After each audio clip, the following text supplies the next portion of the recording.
Assalomu alaykum, hurmatli do'stlar, hurmatli obunachilarimiz. Bugun biz yana Turkiyadagi ishlash jarayonimizni, Turkiyadagi bir kunlik vlogimizni sizlarning e'tiborlaringizga havola qilyapmiz. Bugun esa mana Turkiyada ishlaydigan ishimizni albatta tomosha qilasiz, bizni qo'llab-quvvatlaysiz degan umiddamiz. Hurmatli obunachilarimiz, bugun mana Turkiyadagi ish jarayonimiz. Bugun ham fabrikani ichida mana shu traktorni haydayapmiz. Mana shu traktor bilan haydab, mana shu tunukalarni mana mashinalarga to'qiyapmiz. Lida degan traktorimiz bu. Boyagi gedetda 5 tonnagacha bo'lgan sig'imgacha ko'tarib beradi. Orqasi yengilda, orqasi ko'tarilib ketadi. Alay qilsangiz mana ko'rib turibsiz. Juda qiziqarli video bo'ldi. Albatta ko'pchilik qiziqib, mazza qilib tomosha qilsalar bo'ladi. Ko'rib turibsizlar, mana sochni ko'tarib olmasang orqasi ko'tarilib ketyapti. Biz buni juda qiziqarli qilib video oldik. Albatta baho berasizlar. Xo'p, hurmatli obunachilarimiz, biz albatta fabrika ichida mana shunaqa ishlaymiz, og'ir, yengil. Xo'p, qo'ldan kelgancha har xil ishlarni qilamiz. Xo'p, hurmatli obunachilarimiz. Xo'p, ko'pchilik aytishadi-ku, ko'pchilik beradigan bitta savol bor. Boyagi ish bormi deyishadi. Bilasiz, biz kimnidir ishga chaqirib kafolat beramiz, biz ishga joylashtirib qo'yamiz deb kafolat bermaymiz. Nimaga? Sababi shaxsan men birovni chaqirib turib aldab, uni oyligi kam bo'lishi mumkin, uni kvartirasi bo'lishi mumkin, yeyishi bor, ichishi bor. Kimnidir aldab turib o'sha sharoitni men qilib olmasam, u yolg'onchi bo'lib qolaman.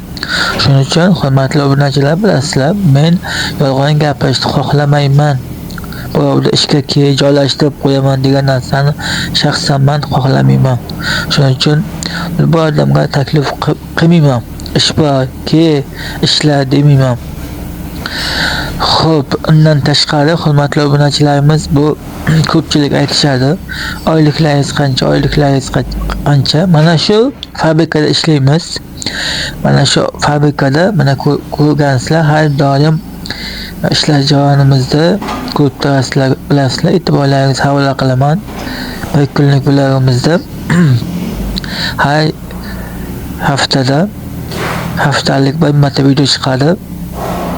Shu orada bitta narsani eslatib o'tamiz. Mana shu fabrikada ishlaymiz. Bir oylik maoshimiz $700 bo'ladi. $700lik maoshimiz. Xo'sh, mana shu deb ishlaymiz. Hurmatli obunachilar, ish faoliyatimiz mana shunaqa. Mana shu temirlarni mana mashina tagidagi mashinaga qo'yamiz.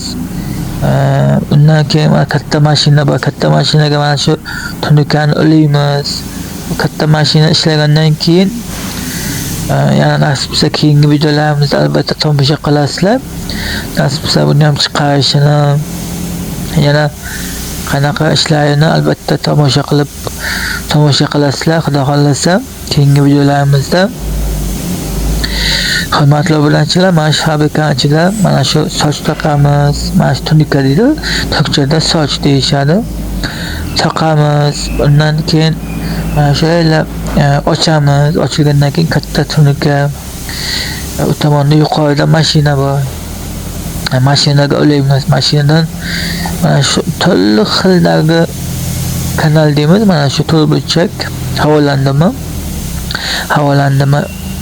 har xil turdagi mana shu tunukalarni yasab chiqamiz. Turbuchak qilib yasaladi. Mashinani o'zi tayyorlaydi, turbuchak qilib uni mashinaga qo'yamiz, tikamiz.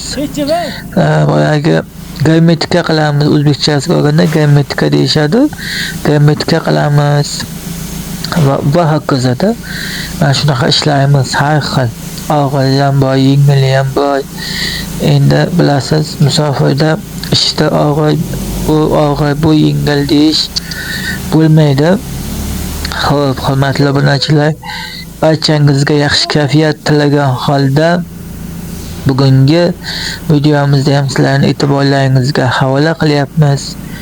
Albatta bizni qo'llab-quvvatlab, videolarga like bosingizlar, tomosha qilingizlar, videoni oxirigacha ko'rib, o'z fikrlaringizni bildiringizlar. Undan tashqari, hurmatli obunachilarimiz, Turkiyada kimlik olsa bo'ladimi degan savolga ham to'xtalib o'taman. Hurmatli obunachilarimiz, hozirgi paytda Turkiyada kimlik olish jarayoni ancha qiyinlashib qolyapti. Undan tashqari mana hozir men bir narsaga yaqinda yana bir narsani guvohi bo'ldim. Sababi-ku, oddiy O'zbekiston fuqarolari emas, Turkmaniston fuqarolarida ham hozirgi paytda kimlik o'tama izn bermayapti. Dokument qilib bermayapti. Turkmaniston fuqarolari uchun ham buni aytib o'tmoqchiman. Hozirgi paytda kimlik bermayapti. Sababi Turkmaniston fuqarolari tanishlarimiz bor. Ular ham dokument qilyapti. Dokumenti o'tama izn chiqmayapti. O'tama izn qilib bermayapti. O'tama izn qilib bermasa, chalishma izn olish ancha mushkul holat. Shuning uchun hurmatli obunachilarimiz, boyagi chetga kelishingizdan oldin avvalni o'zingizda boyagi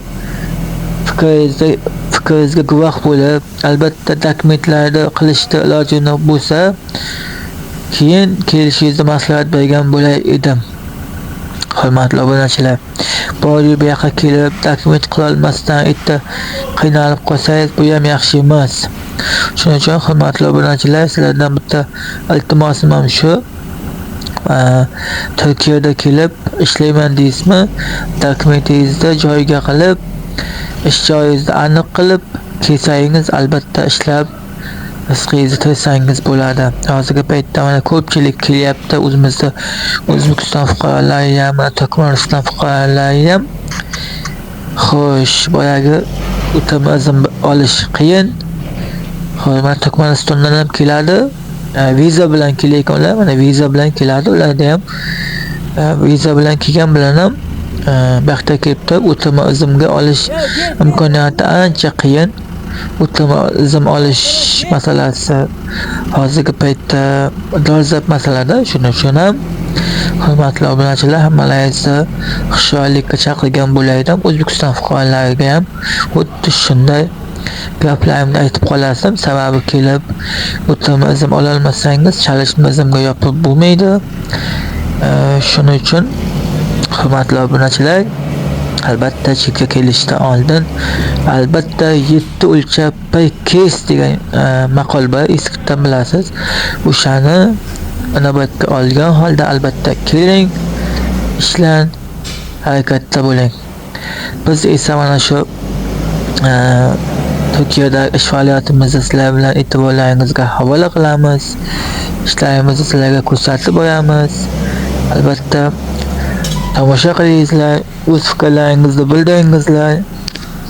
Albatta mana shu YouTube kanalimizni qo'llab-quvvatlab, Rahmatullo Sharif YouTube kanalimizni qo'llab-quvvatlab, like'larni bosib, o'z fikrlaringizni kommentariyada kutib qolaman. E'tiborlaringiz uchun rahmat. Sog' bo'ling, salomat bo'ling. Keyingi efirda uchrashguncha omon bo'linglar, hurmatli do'stlar.